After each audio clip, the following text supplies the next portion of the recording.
Welcome to this tutorial on how to find your old E-Trade account. If you have an old account that you can no longer access, don't worry. We will guide you through the steps to retrieve it. First, start by visiting the official E-Trade website. Once there, look for the option that says Log In at the top right corner of the page. Click on it, and you will be directed to the login screen. If you do not remember your account number or have forgotten your password, look for the Forgot Account Details link. This option will help you recover your account information. Next, you will need to provide some personal information to verify your identity. This may include your social security number, date of birth, and any other information you use to create the account. Make sure that the information you provide matches what E-Trade has on file.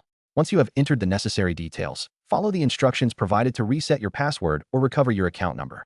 Finally, if you still cannot locate your account or if you encounter any issues, it is best to contact E-Trade's customer support.